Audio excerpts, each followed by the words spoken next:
Bubbles, dark basement, scuttles, fingernails.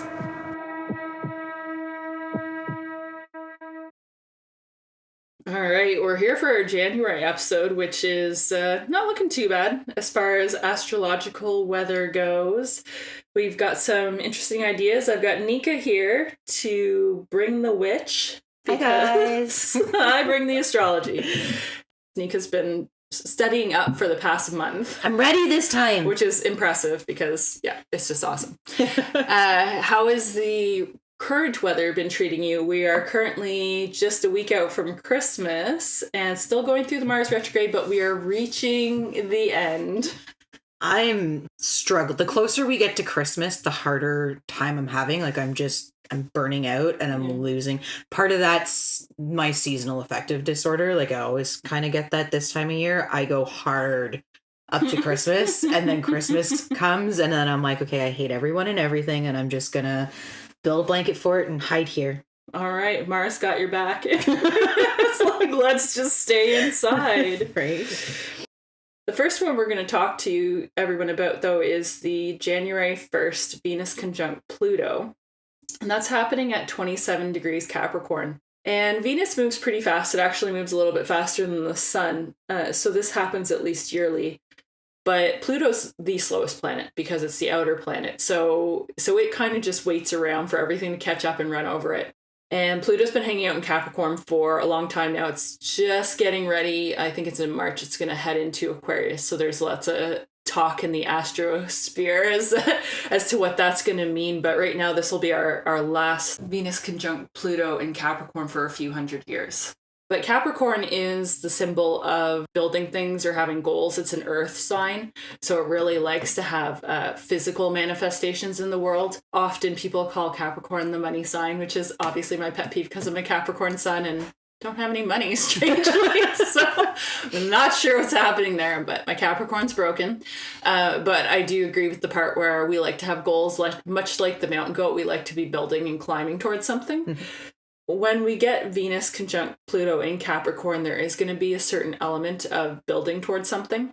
Just for people who aren't in the know, Capricorn is our devil card in the tarot deck, which can speak to the more addictive side of Capricorn, where sometimes it fixates too much. They're frequently the workaholics, the ones that can't stop, and the ones that just keep going even when they shouldn't.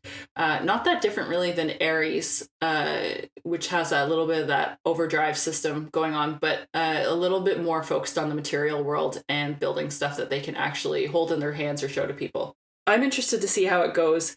Venus and Pluto. Venus is your love planet or your connecting planet, and Pluto we always call your Hades or your underlord, which likes to drag you down to hell, and then you come back up as the phoenix and you're new and reborn again. A lot of people will kind of associate Pluto with the death card in that way, although it's not the direct association. It's also considered to be connected with the judgment card, I believe. And then Venus is your empress. It's an interesting sort of connection. It reminds me a little bit of the Persephone or Persephone, however everyone wants to say it. It's Persephone. Yeah, okay. We'll go with Persephone today. It's fine with me. I'm not picky, but it looks like Persephone, but it's definitely Persephone. But I've heard other people say even another, and I can't even remember off the top of my head.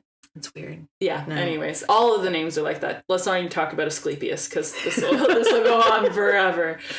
But Venus conjunct Pluto kind of reminds me of the Persephone and the Hades sort of story. It can be pretty powerful. Yeah. Yeah. So what were your thoughts? I think spell-wise, a lot of that's going to depend on who you are and where you are in your life. If you're a single or just an overly insecure person, I think doing some sort of self-love and or confidence boosting kind of spell work would be good at this time, just to kind of deal with that underside, right? That Pluto's going to bring in. I've got a really great, it's a self-love bowl on my glamour altar. I will post that on our Facebook page. I'm obsessed with it. It's basically the concept of, if a money bowl works for money, why wouldn't it work for, why wouldn't a bowl work for anything else, right? In the sense that it's something that you need to work regularly for it to have any kind of effect. But like I said, I'll post that up on Facebook. If you're a confident and single person, it might be a good time for a hookup, but probably not great for long-term relationships. It can be a dangerous one for stalkers. Yeah. So that's just, don't bring anyone home. Go to their house so you can leave. Yeah, so you can leave and you can be safe. And they can't find you again. So life advice. Sex magic's probably really great right now. But don't bind yourself to people, because it's not a good time for that. I was actually thinking it'd be a really good time.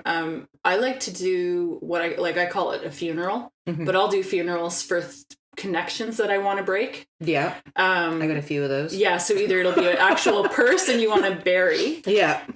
Or it'll be a concept, especially if it's related to self-love. Like if you want to get rid of a concept, this is the time to drop it, because you can just bury it in the ground and it'll if it gets reborn, it'll get reborn as something better. Right? Because Pluto, the point of dragging you down is to transform you. You're not supposed to come back out as a mushy caterpillar. You're supposed to come out better. Your magic is very centered around But I deal with death in general. Death and transformation. Yeah, and Pluto is heavy in my chart. It's actually... Pluto's my clock on my chart, because it's at the very beginning of my chart, and my chart's all clumped in one area, which means when I hit 99, it'll hit the very last thing in my chart. So I'm like, it's just spending its whole life cleaning me out, like destroying me. So I'm like, let's lean into that, I guess. I don't know. What else are you gonna do? It'll be interesting to see when Pluto, we'll have to, when Pluto heads into Aquarius, let everyone know what it means through the different houses. For me, it'll be in a relationship house. Yeah. Going to the relationship house. I'm not looking forward to that. Do you need to be in a relationship, though, for it to die? But it can attract really powerful, take you, not even necessarily take you down. The challenge I have is in my relationships, there's always been a Pluto Venus aspect when I meet someone that I end up in a long-term relationship with. So I don't I don't want that. Thanks, Pluto. You can keep it. So it'll be interesting to see. But yeah, that's the thing, is it's the kind of thing that'll bring something in. Like someone will just show, you know how when you meet someone you end up in a long-term relationship with, you never plan it, right? Yeah. It's just like they show up and you're like, fuck, I guess we're doing this. Right. Yeah. So that's that Pluto element. I think the funeral aspect's really interesting, especially when you consider this is we're talking January 1st. It's the new year. It's the time for New Year's resolutions kind of things. So, I mean, this is where it's a good time to kind of tie that in with your wheel of the year, if you want to do it that way, and be like, okay, these are the habits that I need to change. Yeah. But it's interesting because we were talking last time about needing to release something in order to bring something new in. So that's the real reason I bury things, so the bodies are gone by the time the next person shows up. Burning them's the same as burying. It's just more immediate. Yeah. I just like the idea of things I don't want being underground, being like, that's morbid, but I like it better. Anyways, then we're moving on to the full moon in Cancer at 16 degrees. And that'll be on January 6th. If you want to know the specific time, because I do think specific times are really important for your magic, if you want to get as close to that aspect as possible, or if you're trying to work around it. So January 6th, excuse us, my cat is joining the podcast today. He knows that whenever anyone's over recording, he gets extra food to make him go away, and he's using it to his advantage. January 6th, the full moon is in Cancer. So Cancer is a chariot. I always find that a weird association. What do you associate with the chariot card? Change, right? Yeah. So I guess that makes... Well, movement, yeah. Yeah, movement. And I mean, Cancer is ruled by the moon, and the moon is the most changing of all the planets because it changes phases and it moves quickly. Yeah. So I guess I see that association. I'm always just interested on how because it's very clear the correlations people have drawn with these things. Yeah, for the most part. Yeah. So anyways, when we have the full moon in Cancer is usually associated with a mother sign, and I always find people with Cancer placements either play the role of the child or the mother, and it's natural for them to kind of move between the two. It's a water sign, so it's often associated with emotions, and it's also probably one of the more guarded signs. I don't know if Scorpio's a little bit more guarded, but Cancer is definitely, it's got a hard shell that you have to break through to get to the emotions underneath. As a Scorpio rising, I concur. And don't you have a Cancer moon? I do. Yeah. You got a little guardedness. That's cool. Yeah, that too. We're not It's okay. judging you. It's okay. I need it. Yeah. We were just talking about how I let people walk all over me. So I'd love to hear your ideas first. We were talking about doing shadow work questions, and I thought of a couple, but I'd love to hear what your thoughts were on the magic of it. So what I was reading about the full moon in January was that this is going to be all about creating a healthy work and home balance, trying to get that happy medium between your work life and your home life. Because your sun is between the moon, Cancer and Capricorn's work, and Cancer's the home. Yeah. So, okay. So I mean, the suggestions that I've got here is spending some time in meditation or shadow work, trying to figure out what it is that you need in those areas to achieve that balance. You know, is your relationship, in a state of disrepair? Do you need to work on stuff like that so it's not affecting your work? Or do you need to create some boundaries between work and home because your work's kind of flooding into your home life? So that's the kind of like shadow work type stuff that I've got here. Yeah. I was thinking, because it's the full moon, and I know a lot of people like to manifest at the full moon, but I often think of it as a releasing moon because you're moving towards your new moon. Like it's when the light is waning. Yeah. I was thinking it'd be a good time to do shadow work around emotions that you find keep coming up for you, digging into why they're there and then releasing them. Like, I think that would be the time you'd want to focus on that, just because of the Cancer element with the water and the emotions. Yeah. So asking yourself, what can I not let go of internally as an emotional situation? Because I know for me this past year, it's been all anger. That's my emotion for the year. Yeah. Just digging into it. Spell work, I again like focusing on that work and home balance. I've got if negativity in your home is preventing you from focusing at work, then you could do a communication spell to kind of open up communication between you and the people you share your home with, whether that's your romantic partner, your children, your roommates, whatever.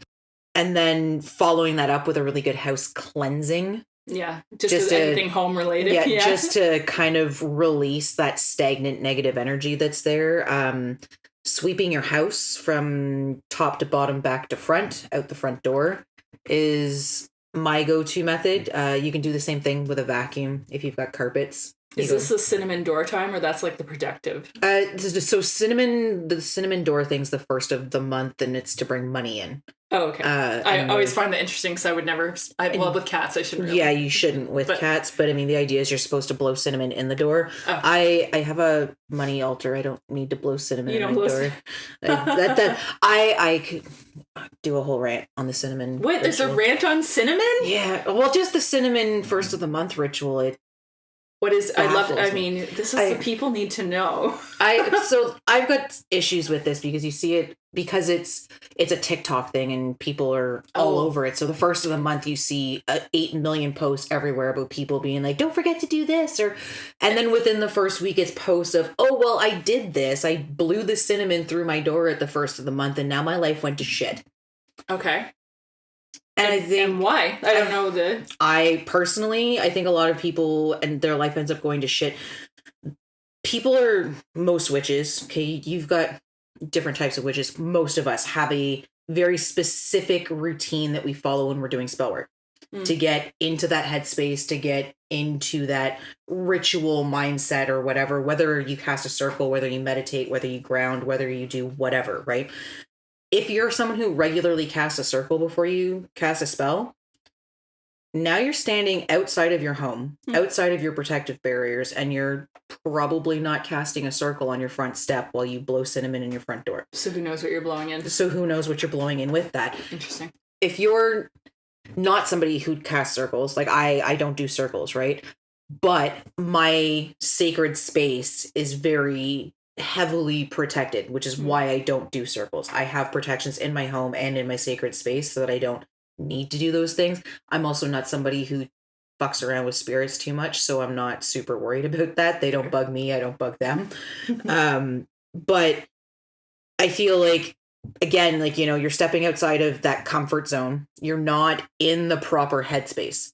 And I think that's a big thing for me personally when doing spell work, is getting to that right headspace, whether it's meditation or grounding or whatever have you. And if you're not there, what are you really doing? And then the last argument is just the issues that people have subconsciously around money and money magic, and feeling whether they're actually entitled to that stuff. And then you've also got to consider, again, like we've said, sometimes things need to be destroyed in order to be rebuilt anew. Right? So maybe you're blocking in other ways. Well, you're blowing cinnamon into your house to bring more money into your life, and then you lose your job.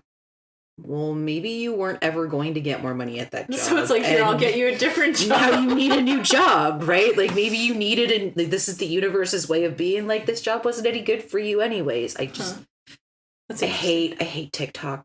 I hate TikTok, period, but I really hate like the witch talk trends that get blown up and everybody's just losing their mind over it. And I'm like, but.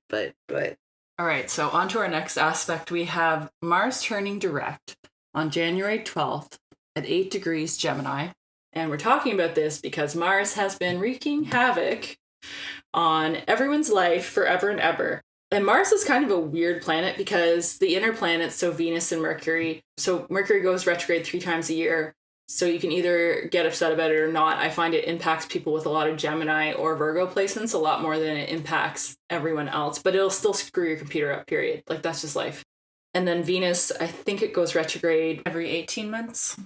Mars only goes retrograde every 2.5 years, but it stays in that same sign for like 6 months. So it's just such a long period to have an angry planet, like rocking out, that it seems to be the one that really makes the most noise as far as retrogrades go, I found anyways, especially when it's in a sign like Gemini, where Gemini is all about nerves and communication and thinking. And the last thing you need is this hot, angry planet standing still or like ripping backwards over everything. So I've noticed just as it's been retrograding is that different people will have obvious Mars retrogrades thing coming up. And then I look in their charts and I'm like, oh, that's what's happening. Like, just Mars is picking everyone off one at a time, cleaning the table. But on January 12th, it gets to go forward again. And Mars loves going forward. I'm so happy. Yeah. Even if it's still in Gemini, it'll be a lot happier. I'm so happy it's over. Sorry, guys. Mars has been kicking my ass. It's brutal. Just to remind everyone, Mars is the Tower card and Gemini is the Lover card, if you want to wonder why shit goes sideways. That's like the quickest way to explain it to a witch. It's like everything is falling apart in all your connections and relationships. Right. I'm looking forward to it. I've got ideas about what we should do about it. What were some of yours? Blockbusters and road openers, because, you know, all of those hindrances that you've been experiencing over the last few months while Mars has been in retrograde, now is the time to kind of clear those out of the way so you can move forward and make some changes and do better with them now that Mars is not in retrograde anymore. Yeah, I think absolutely. And I think, making plans externally, like you were saying, the ones that you tried to for the past 6 months and they just got stuck and nothing happened. Yeah.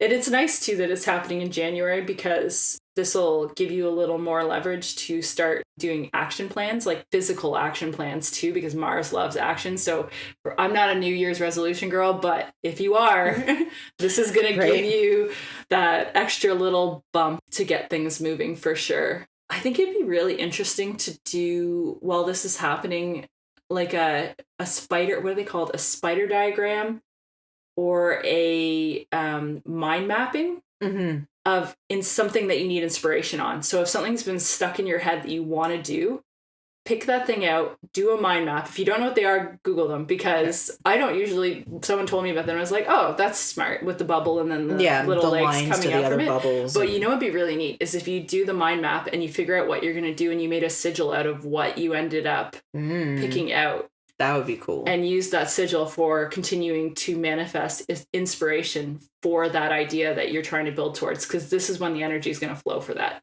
Like if you've been trying for 6 months and you keep like tripping yourself up, you should finally be able to move forward. So it's funny because like I said, Mars has been kicking my ass with this retrograde, but I'd have to spend the mind mapping would probably be really great for that. I'd have to spend a lot of time figuring out exactly where it is.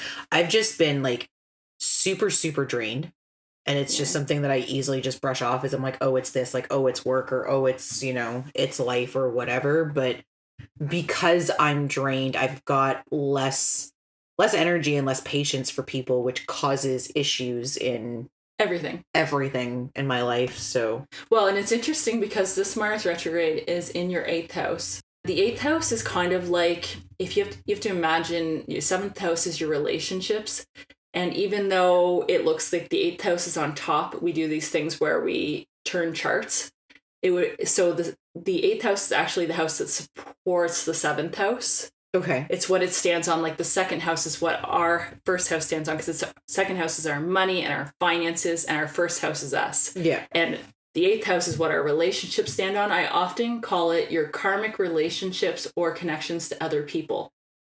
So, which makes sense when I say it, right? Yeah. So having this Mars retrograde for you, it's like it's going to bring up, or it's been bringing up, right, all these how you are connected to people on a level that maybe even consciously you don't always understand. Yeah. And just having the Mars start going direct, it's like, okay, now's the time to start going, what are these beliefs I carry about other people? Because we always say karma is not divine intervention from the gods. No. It's the beliefs and subconscious understandings that you carry, that you filter your entire life through, that impact how you do things and why you do things, right? So I wish you guys could see my face. Like, it's wild when I talk to Rose about stuff like this, because I've never been a huge, like, I mean, like, I know my sun and my moon and my rising, and I know a little bit about like Mercury retrograde, and then I found out about like Saturn return, and I was just like, oh shit, okay, that one's fascinating for me. But the more I find out about it, like simple stuff like that, I'm just like, it blows my mind. I'm like, how do you like balls in the sky affect that much in my life, and how is it that accurate? I don't get it. Like but that's crazy. That's what's beautiful about it, and that's why I love doing readings for my clients, because it's like it's funny to do a reading because you always do predictive in the future, right? Yeah. And you're like, oh, in this month you're gonna have this come up and it'll be around this topic, and then they come back and they're like, how did you do that? What? And I'm like, it's not that magical. Like it's almost like science, but it's just an interpretation of symbols. My Mars has actually been in my 11th house, which is the house of friends, groups, hopes, and dreams, which this entire period has been us working towards building this podcast and this group. So it's perfect, because I'm hoping once Mars goes forward, we'll start to get a little more leverage to get this out to people and connect with people, because I really want everyone to be able to feel like other people are experiencing that, because I want the connection between people. I want this to feel like a group. Everyone can feel that connection, because witchcraft is super isolating. Yeah. Because it's just not mainstream enough. Like, if you want to feel connected, you join there's the church. also there's so much focus in like books and stuff. I mean, like, I think one of the first books any witch anywhere ever reads is Scott Cunningham's Wicca for the Solitary Practitioner. It's not even about Wicca. I think it's more about the fact that it's a super popular book that directly deals with doing witchcraft on your own. And how does that look? How do you formulate a ritualistic practice on your own? Right? Because a lot of people immediately associate ritual as this big, crazy fanfare with a lot of people. And it's a book that right there in the title addresses, this is how you do this on your own. Yeah. This is how you do this without needing the initiatory practices and stuff like that. And I think that's part of where it makes it so appealing for everybody. I mean, when I started witchcraft, it was literally one of the only books that was available at the time. I mean, Wicca was the only thing that there was.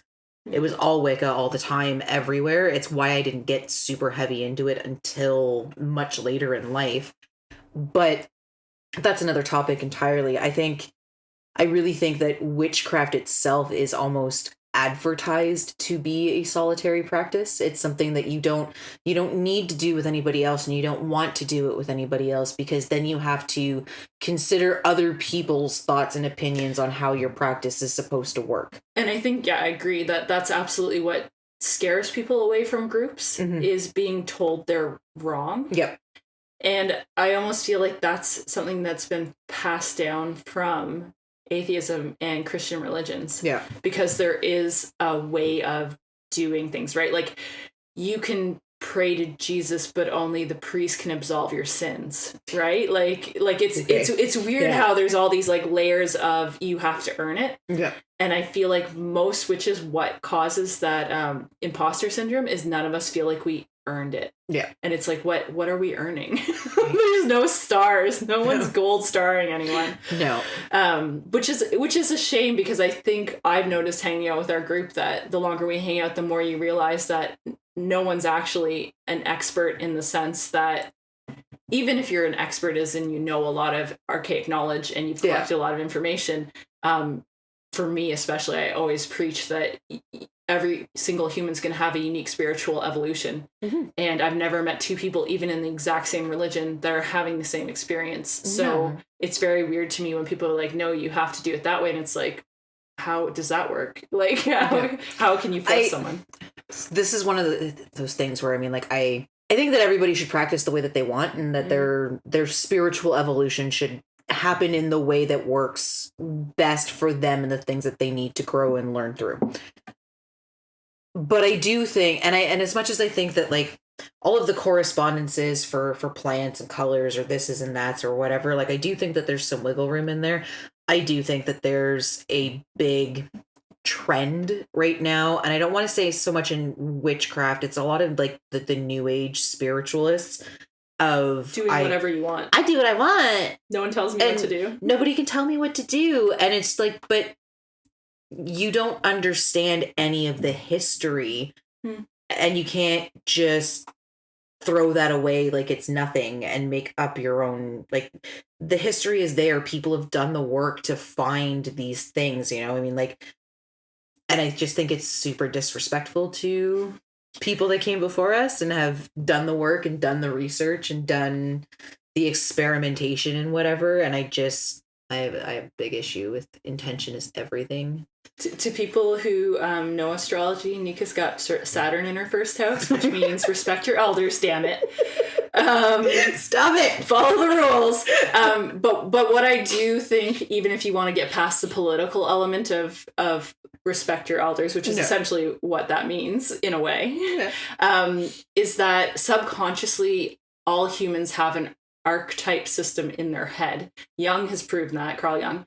But if I say to any human who speaks English, if I say dog, everyone can picture a dog. Yeah. No one's picturing the same dog, but everyone can picture a dog. So in that sense, I think the problem with do what you want is that you're trying to ignore your own archetypal instincts. Yes. And your magic won't work without that, because there is a I do think there are practitioners who have gone long enough they can rise above the archetypal system, but I think new practitioners coming in can't just be like, oh, I think cinnamon represents, I don't know, banishing spell, and then therefore it is. Yeah. Like there has to be, when you look back at 2,000-year-old astrology books and they still have the same associations, like Mars is associated with ginger, right? Like, which is, a strong repellent in a way, right? Which is a Marsy thing. Yeah. It's like all of these things are so written into humanity that we don't even know they're there. They're just there. And I think if you're denying the subconscious part of you,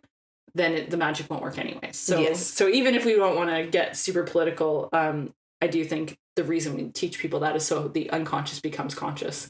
And I know if my sister's listening, I'm saying unconscious and subconscious altering, and there's just a lot of issues with that. So I can't remember the difference. I have a Jupiter brain and it doesn't follow the meaning of words. January 21st is our new moon in Aquarius at 1 degree. And we love when things are at 1 degree because they're extra powerful. So Aquarius is associated with the star card. And I'd love to hear your take on the star card. I don't get it ever. Like, it never shows up for me, so I kind of am like... Yeah, it's not something that shows up for me a whole lot either. The card of hope, faith, inspiration, bright prospects, mixing of past and present, promising opportunity. Now I see why we never get this. Optimism, insight, good omen, spiritual love. We're not pessimistic people, not at all. So the Aquarius association with the star card. Aquarius is interesting because in current years, in modern times, they started associating it with Uranus. People don't really understand if they don't study astrology that Uranus, Neptune, and Pluto only came around in the last few hundred years. Yes. Obviously, before that, astrology has been going on for thousands of years. Like, they have proof of it 5,000 years ago. But it was based on the things that you could see in the sky with your naked eye. And you can't... Well, Uranus is funny. You can see it sometimes because it's got an elliptical pattern. So very rarely they would catch sight of it, but they didn't know what it was, right? Yeah. So in modern times, we started associating it with Aquarius, but I am a traditional astrologer, so I use Saturn. And it's really interesting to me because Saturn goes with Capricorn and Saturn goes with Aquarius. And those two signs are not anything alike. Capricorn is like your traditionalist. They're your classics. They love history. They love building structures. They like boundaries. They're like your government. And Aquarius is like your tear your government down card. So, like, it's the opposite. But the reason for that, we often talk about, because Saturn is the boundary of things, Aquarius is like standing outside that boundary, looking in and going, what would I do differently? It's common to get a lot of revolutionists or rebels with Aquarius in their charts, as well as forward thinkers and future planners. Those are all associations with the Aquarius sign. You also get your conspiracy theorists. It's very common in the Aquarius sign. But I know when I was talking to Nika and while I was looking over kind of what we were going to talk about, she was looking at the more Uranian version, which is the newer association with Aquarius. So I'd love to hear what magic you were thinking about, because I don't want to run roughshod. And I love that. No, but I love that you're doing more, when I read what you were looking at talking about, I love that you were doing the more Uranian aspects of Aquarius, because it still applies, absolutely. And there are those associations, but I like that we have that sort of balance. Yeah. So what I've got here is the energies for this new moon are going to be all about group projects and pursuits, friendships, etc. And saying that it'd be a great time to focus on your family and social circles, particularly if they were areas that were affected during the Mars retrograde. Because Mars will be direct, and now you've got a new moon to kind of set those new intentions around there. And do you know why they associate, it's interesting to teach people why they associate Aquarius with friends and groups? No. When modern astrology was revived, they wanted to make it easier, so they did a 1-for-1 correlation, which means Aries is your first house, Taurus is your second house, Gemini is your third, Cancer is your fourth. And which makes sense sometimes, because Cancer is your fourth, which is your house or your home. Aquarius correlates with the 11th house, which is friendships, groups, hopes, and dreams. Mm. So in traditional, we don't do that as much, but there is some obvious overlap. So that's why they talk about worrying about your friends and your group. So from modern astrology, I love that you're going to start focusing on, your friend groups. Did you, when you were reading, where they talked about doing stuff for your hopes and dreams? Yeah, there was some on that. I know a lot of people like to do shadow work on the new moon. I personally prefer to do it on the full moon. I like to shine that light on those things. That's my goal on that. But I know a lot of people tend to, it's the dark moon. Mm. So they're looking into the darker sides of themselves. I've got some shadow work stuff here on doing some shadow work around what habits and destructive behaviors are holding you back in your personal life with your friends and with your families, and what you can change in those to make those relationships more productive for both you and for them. Which is a nice recovery from the Mars troubles we've been having as well. Yeah. And then I have a comment on, if you're in a coven, it would be a good time for group work. Especially, we should tell the story, because we're always looking at people's questions, because we're trying to connect with the community more. And there was someone who posted a comment on how they formed a coven, and then what did they do? They bound themselves to each other to increase their energies, a la The Craft. Yeah, as per the movie they've watched. And then one person got all shady and shitty, and then everybody else started feeling shady and shitty because of it. Yeah, so if you can't break those bonds, this is their new moon. Right. Anyone who's listening, now is your time to fix your covens. Yeah. So I mean, I'm saying, this would be a great time for group work because it'll help you increase your bonds. I'm not saying that you should do group work to bond yourself. Don't bond to each other. It's always a bad idea to bond yourself to bind yourself to somebody. Like, just don't do it.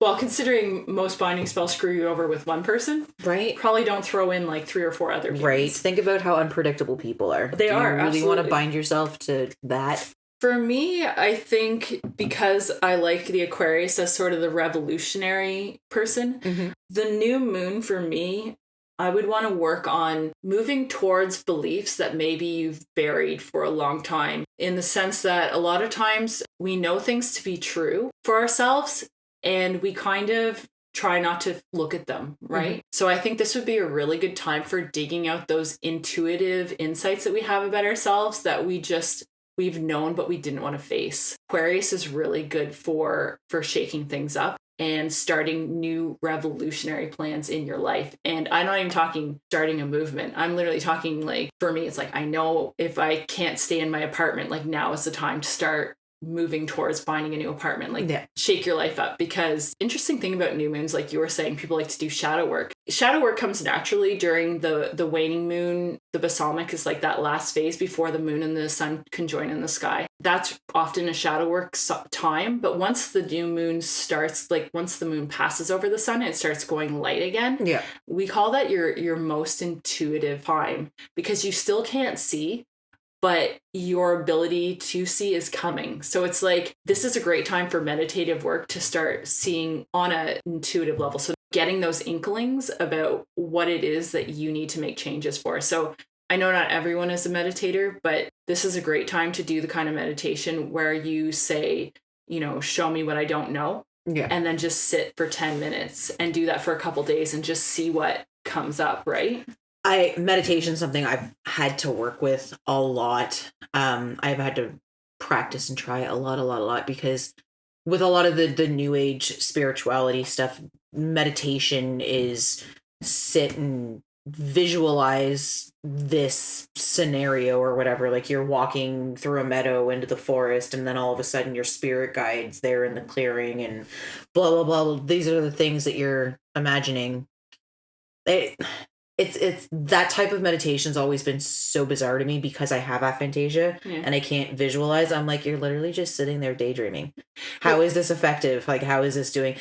And I can't do it, so I can't speak to how or why it works for other people because it's something I physically cannot do.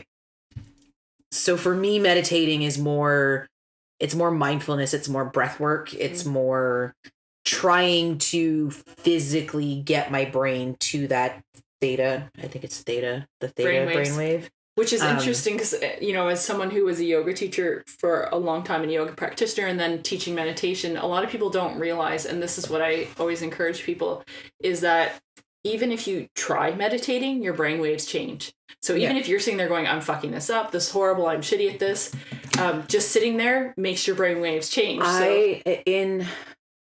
What's the name of that book? Financial Sorcery by Jason Miller. Okay. And I know it's like a weird jump, but he's got a section in his book where he's talking about meditation, and it's probably the best explanation that I have ever had on, because again, like with the new age meditation, the visualization and this and that. And he's literally saying in his book, like the whole point about meditation is to focus on one thing and one thing only. Yeah. And a lot of people struggle with that. And they're like, oh, well, I can't meditate. But the idea is as soon as you recognize that you are no longer thinking about that thing that you're supposed to be thinking about or whatever. So let's say, for me, like, let's say it's breath work. Okay. So like I'm supposed to be breathing in this specific pattern. And the second I realize that I'm no longer doing that and my mind has wandered off, bringing myself back to that pattern, that's literally what meditating is. Yeah. It's recognizing that your brain is not where you want it to be focused on and bringing it back to there.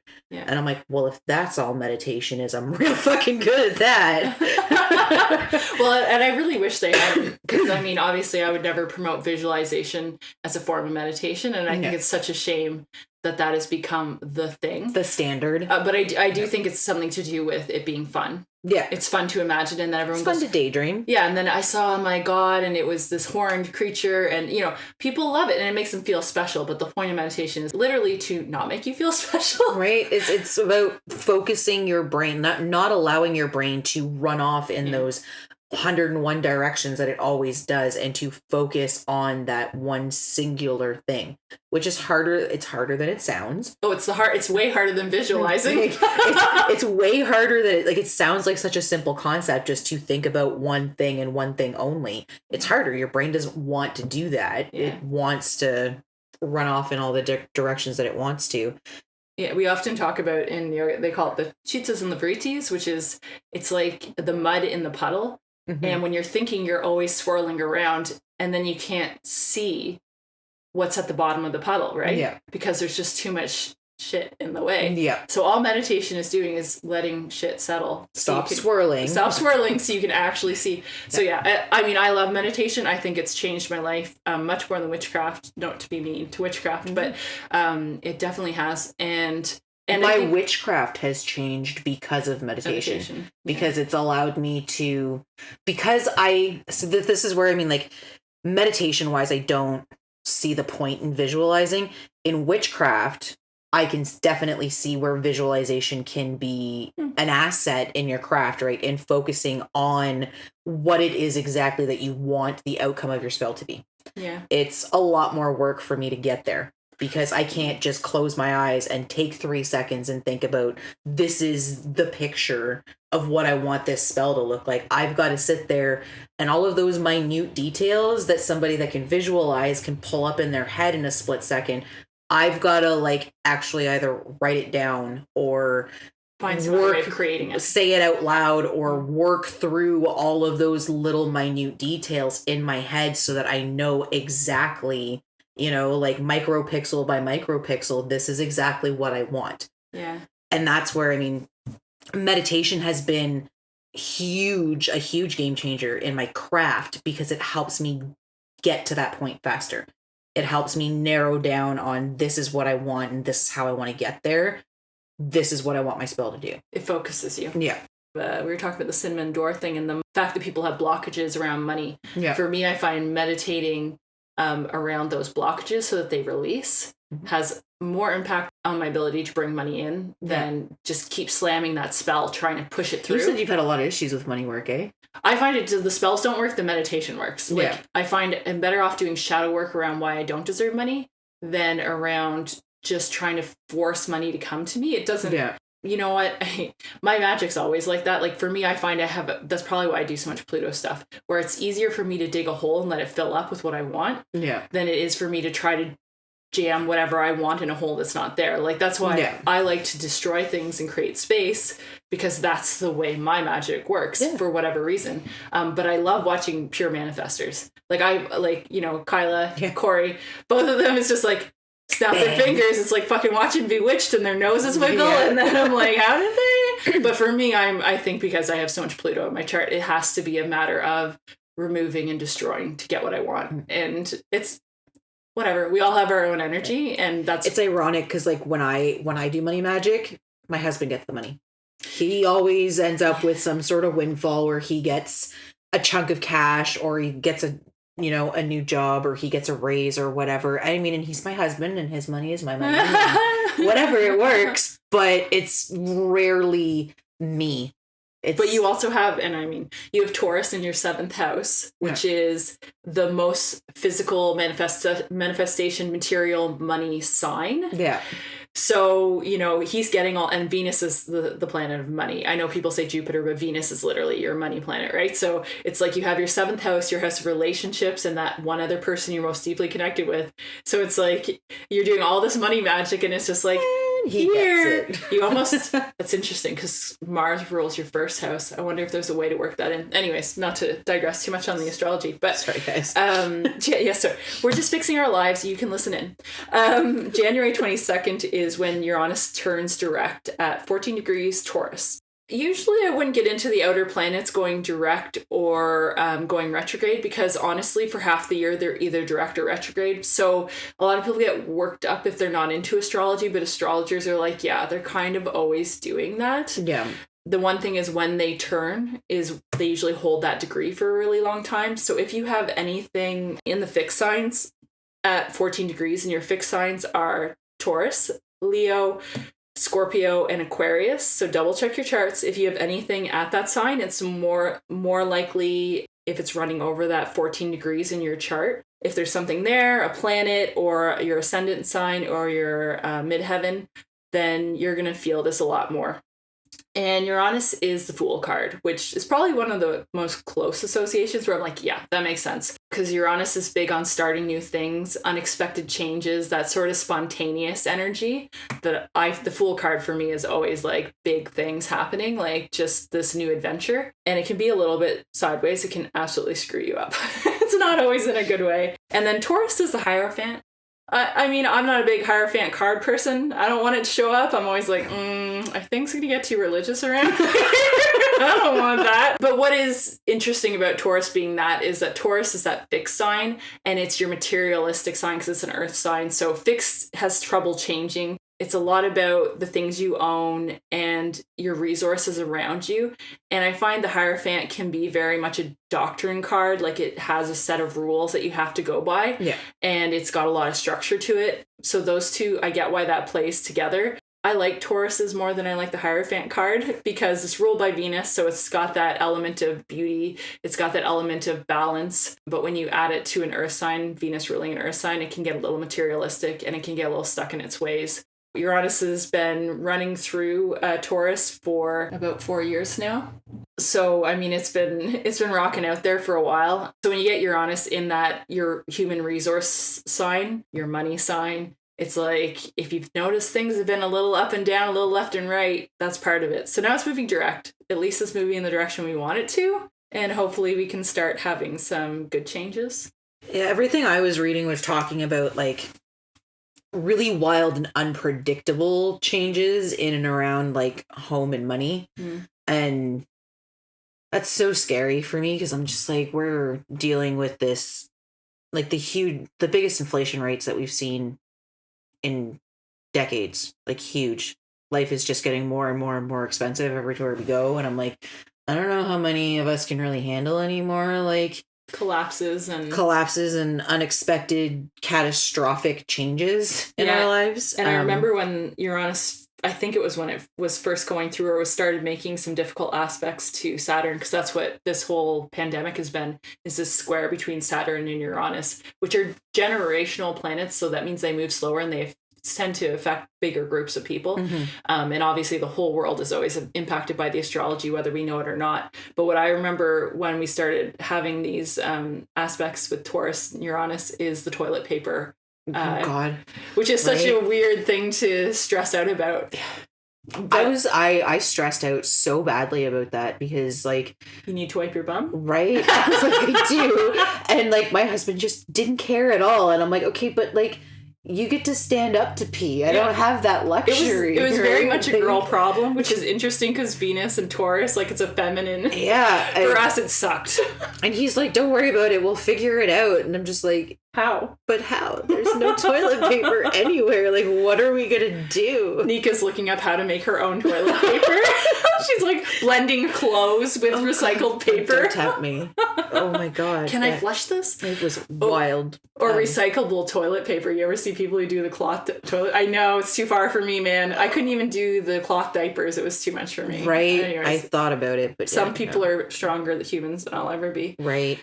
Yeah, so it'll be interesting to see. I'm happy to see it's going forward, but I'm hoping it'll be more of, you know, a good change energy happening with Taurus. Check out which house it's in your chart, because that makes a huge difference as to what kind of resources change. Nika's got it in her 7th house, so it could be good. Maybe get some windfalls with your husband. I don't know. Well, I don't know. He's doing pretty good financially right now. So all right, so that's let's what we'll hope it'll stay that way. What kind of magic are you thinking?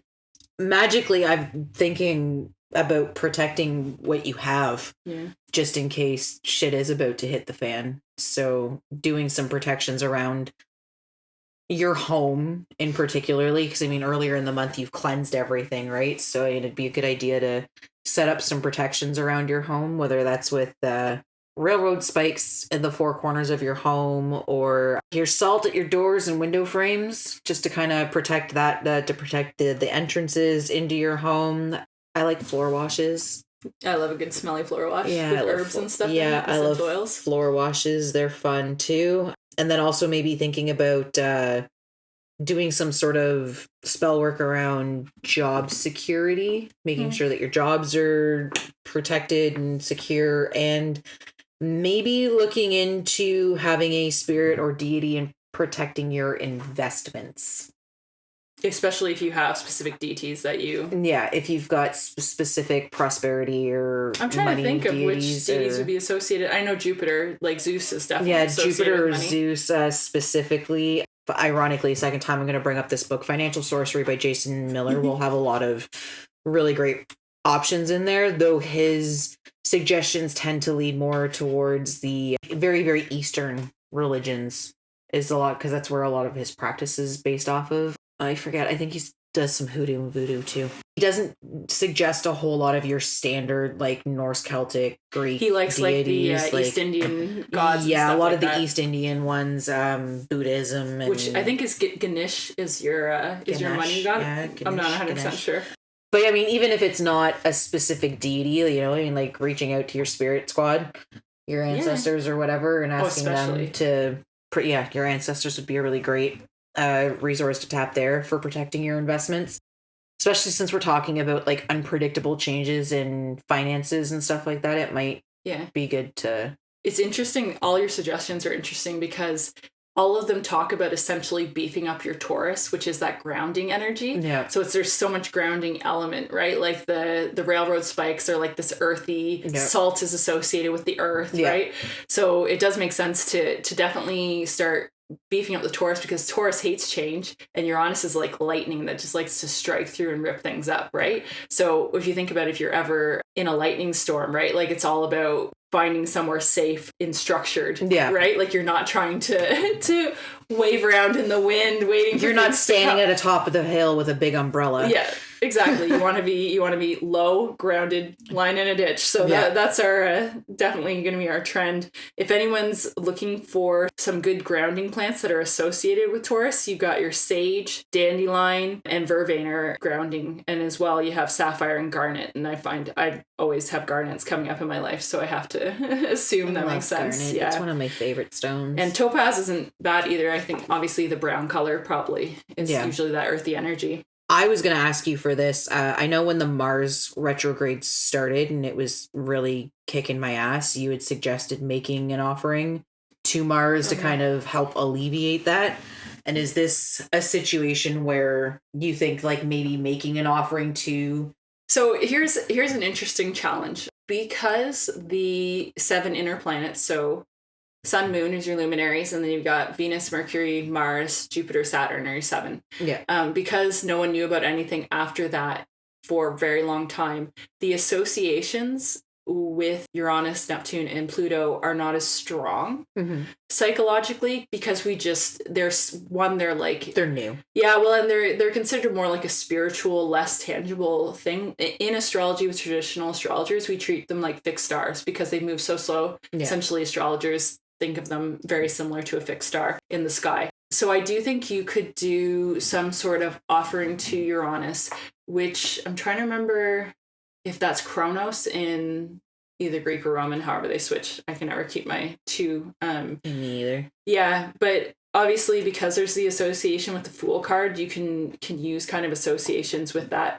Aspen, bamboo, almond, pine, fern, dill, peppermint, and lavender all kind of have that association if you're looking for stuff to burn with Uranus. As well, topaz, aluminum, tin, and pumice. Like, that's how you know it's Uranus, because it's like all these weird, like, not traditional, like, it's not lapis lazuli, it's like, like pumice stone. Yeah, it's pumice stone, you know, the shit you rub your feet with. Clear quartz, but I almost think that's because clear quartz magnifies everything, which is that universal Uranian energy where it's like big, like everything exploding. So yeah, I think you could. The color associated with is pale yellow. Just to give you guys ideas, because you're going to have a harder time finding obvious associations for Uranus. Yeah. But because it's associated with Fool cards, you can use associations that way. Mm-hmm. I don't think there's any harm in trying to. It's funny because I'm traditional, but I do mostly do stuff with Pluto just because, like I said, it keeps coming up and it's so much more effective for me than so many other planets because it's the strong one in my chart, which is something that's useful with getting your chart read, is you can kind of get an idea. You can see which planet seems to make all the other planets its bitch. Yeah. And it's kind of like going to the top of the castle and working on that. I think especially if you have a strong Uranus in your chart, this would be a good time to make him an offering. That's the interesting thing about doing offerings, is unless you're doing demon offerings, it doesn't usually blow back on you, right? Like, I'm trying to think if there's spiteful gods out there that'd be like, I've heard people say sometimes they blow back, but I mean, in my experience, rarely with offerings. They're usually pretty appreciative that you're putting a time and attention into time them or anything. Yeah. For me, my offerings tend to be my time and attention. That is my offering more often than not, because I'm very, very, very bad at consistently giving the gods anything. Giving them anything physical, right? I mean, because I don't know, it's a last minute thought for me, and I'm just like, oh shit, like I gotta feed my gods. Like, I'm in here and I got the candles and the incense and everything going, and then I'm like, okay, man, but like I got candles and I got incense going, and I'm here. Like, I'm here and I'm doing the work. You have my attention. Like, do you really need a glass of wine or a cookie, or like do you really, really need that? Like, you're not Santa Claus, are you? Right. I mean, if things happen where, I mean, like, if I've gone out of my way to ask them for their assistance in something and they come through, like the job thing that I had come up recently, I went and gave them a glass of whiskey because I was like, here you go, man. Thank you. Like, you came through and I appreciate that. But as a regular, consistent, like daily, weekly offering kind of thing. Yeah. I think for some people, though, because some people are more earthy energy people, I think that's how helps them manifest, to have that physical connection of the action. And I got incense, I got candles, I got altars. Like, I don't know how much more you want. Like, it's just, that's... She's like, would you calm down, gods? Right? You're so hungry all the time. It's amazing her pets are still alive.